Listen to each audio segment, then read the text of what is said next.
Hey, what's up you guys? It's Mark. Welcome back. Today's video is going to be a great one, so stick around.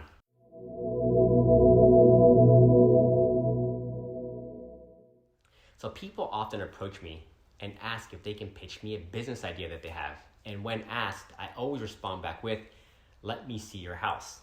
And people are always taken back when I ask to see their house and they respond back with, "Why do you want to see my house?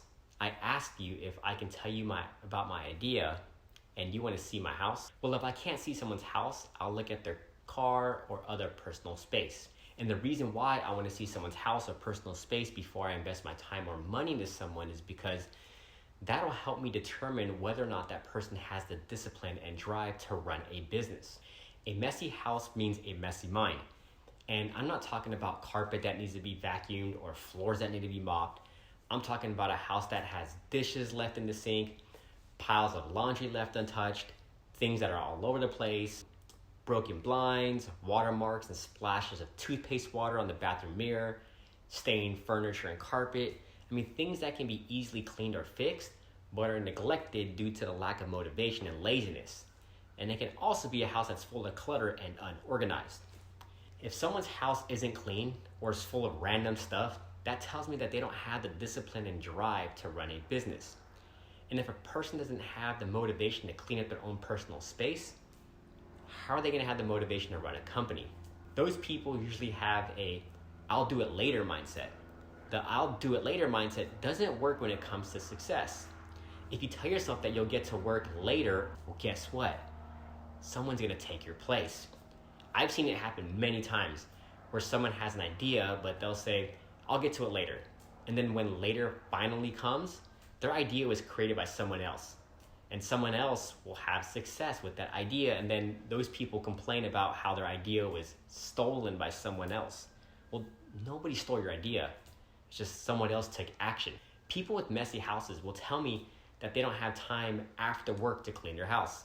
Yet somehow they have time to try and run a company. Or they'll say that they're tired after working a long day at work, which is why they can't clean up their house. But they all of a sudden have the energy to run a company. It doesn't make any sense. As always, they will say that they have the motivation and time to run a company, and that's because they're thinking about the possible end result of success. When someone envisions success, of course they will say that they're motivated. But once the work begins and they see how difficult it is, and also the risks that are involved, all of a sudden they disappear. Everyone wants to celebrate at the finish line, but they don't want to contribute to the process of getting to the finish line. Or what I like to say is, everyone wants to live in a house, but nobody wants to help build it. A house that isn't organized and that's full of clutter, that means that the mind isn't organized and it's full of clutter. They're too distracted with other things.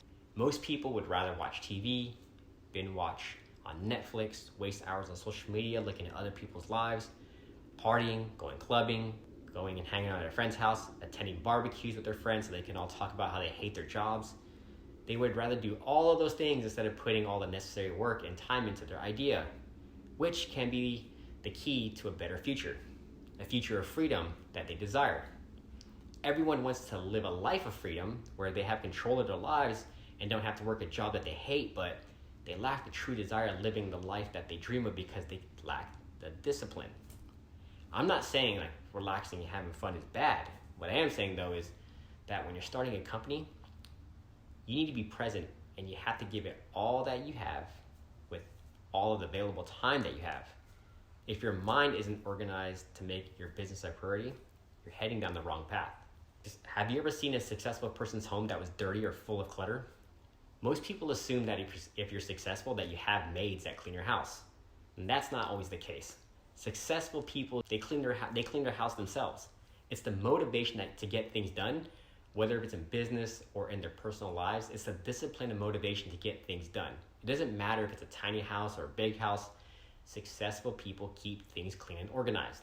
It's completing the small everyday tasks that prepare you to take on and tackle the bigger tasks and challenges. So there's another part to why having a messy house is bad for those looking to start a business, and that's because they'll use their house as an excuse when it comes time to working on their business idea. When it's time to get to work, they'll say, "I can't work on stuff today because I have to do laundry. I have to clean my house today," and so on. Their house has been a mess for a long time, but all of a sudden they have to clean their house. And it's not that they have to clean their house, it's just the laziness kicks in and they look for an excuse not to work. The last part of a messy house. Now, this part is scary, and it might even hurt to hear. When a person is looking to start a business and they have a girlfriend or a boyfriend or fiance or husband or a wife that's at home all day because they don't work, or maybe they work part-time or whatever the situation may be, and the house is still not being cleaned, it's scary because that person is just sitting at home all day while their husband or wife is at work and they're doing nothing except looking at social media and talking on the phone and hanging out with friends or just watching TV. They too are not motivated. And that will have a negative impact on the person who is striving to grow. What do you think is going to happen when that person gets home from work?